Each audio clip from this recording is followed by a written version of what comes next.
Selamat datang Pak Martinus. Mohon izin, semua yang hadir di sini kenal saya ya, hampir semuanya. Dan saya juga kenal, pernah kerja bersama-sama. Ini indahnya senior junior di sini. Alhamdulillah sehat-sehat, amin. Pak Kepala BNN, saya sampaikan saya sekarang Komisi 3. Jadi sebagai mitra kerja harus saya sampaikan hal-hal sebagai berikut. Saya mulai dari masalah komposisi anggaran. Tadi disampaikan anggaran pemberantasan itu 39,59%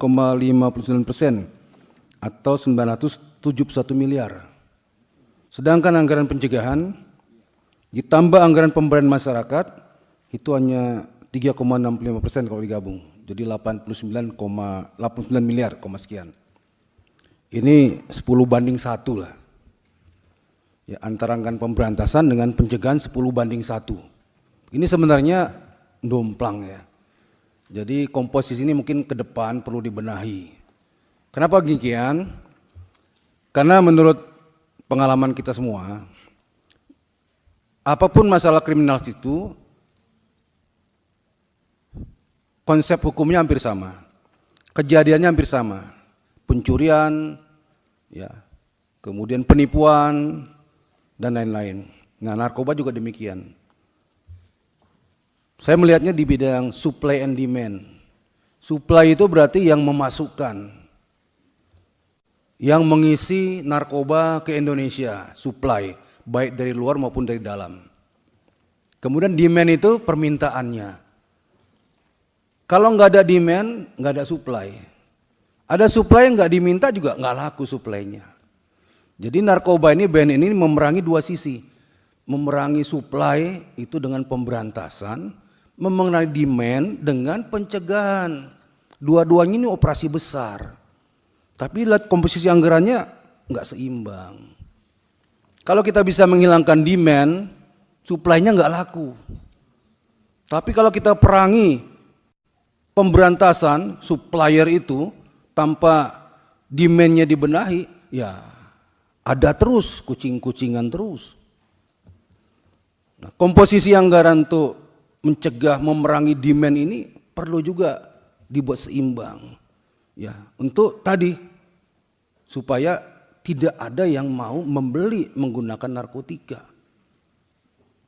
Masyarakat sudah kebal terhadap narkotika itu. Saya contohkan mungkin kenapa banyak curanmor, pencurian kendaraan bermotor di kota-kota besar di Jakarta, di Bandung, di Semarang dan sebagainya. Banyak pencurian. Ya, ternyata ada permintaan. Ya, di daerah pesisir selatan Jawa Barat, Jawa Tengah, Jawa Timur untuk orang-orang yang nggak punya lah mungkin gitu. Banyak permintaan. Nah, begitu permintaan ini kita potong, tidak ada yang bisa lagi menggunakan motor bodong, mobil bodong, dan lain-lain, supply hilang sendiri. Nggak ada demand. Nah, narkoba juga begitu. Demand-nya harus diperjuangkan benar-benar supaya narkoba yang masuk berapapun nggak laku. Tadi sudah ada disampaikan beberapa program-program cukup bagus. Ya, cuma itu jangan seperti cuma sekedar ada upaya pencegahan, ada upaya pemberdayaan. Tapi sebenarnya nggak berakar, nggak mengakar, atau nggak masuk di lubuk hati yang paling dalam di masyarakat. Itu tambang-tambang liar atau tambang-tambang rakyat katanya, salah satu daerah penyebaran narkotika itu. Ya, di pelosok-pelosok masih banyak tambang-tambang rakyat itu. Itu narkotika marak di situ. Kenapa? Katanya supaya kuat kerja 24 jam, bisa dapat duit banyak dan lain-lain. Perkebunan-perkebunan ada di situ. Nah, kalau demand itu masih tumbuh terus, ya supply-nya jalan terus. Mau lewat jalan tikus mana, dia akan terus bisa masuk. Kita perang capek-capekan tapi demand-nya masih besar, ya percuma juga.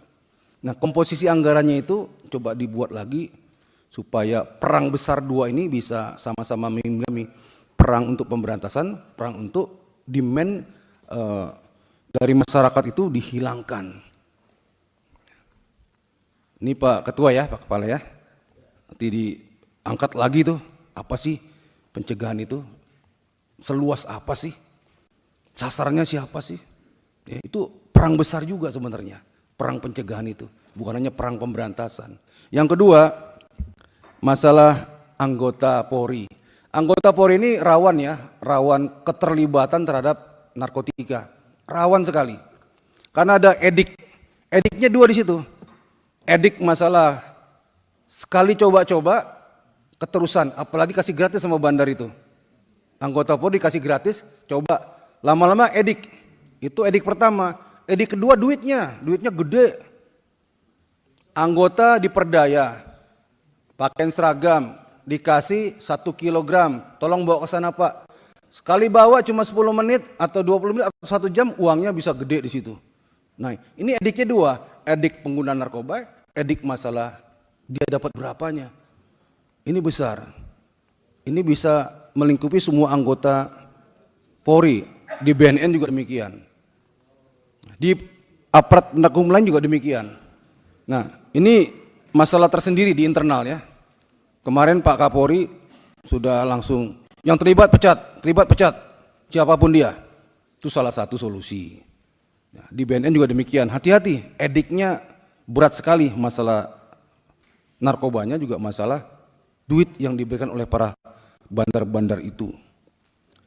Kemudian yang ketiga, coba buat yang pencegahan itu, masyarakat berani lapor tentang adanya pecandu narkoba di keluarganya, di lingkungan masyarakatnya atau dimanapun, dengan nomor-nomor yang gampang dihubungi, berani lapor dan dilindungi oleh undang-undang kalau dia melaporkan tentang adanya pelaku, pengedar, pengguna narkotika.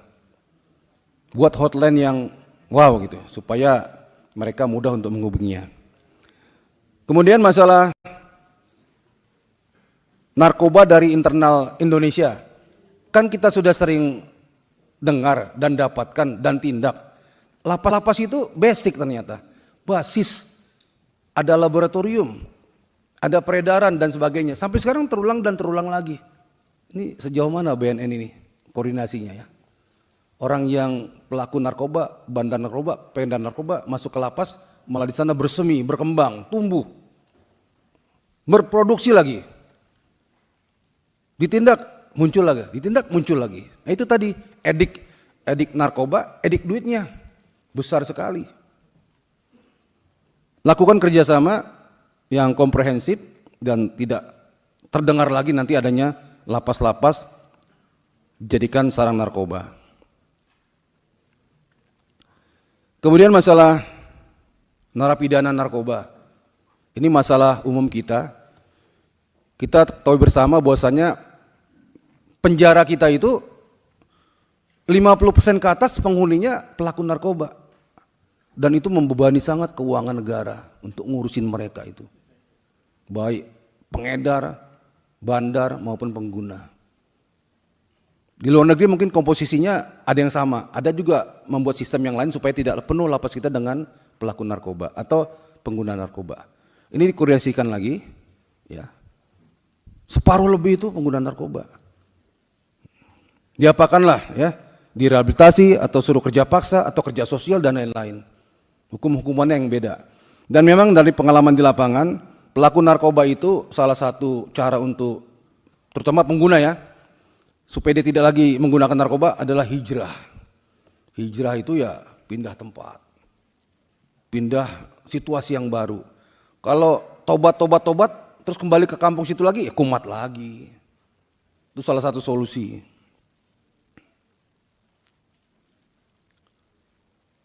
Ini saja Pak Martinus, ya tadi ya anggaran tadi, ya, perang untuk supply, perang untuk demand. Terima kasih.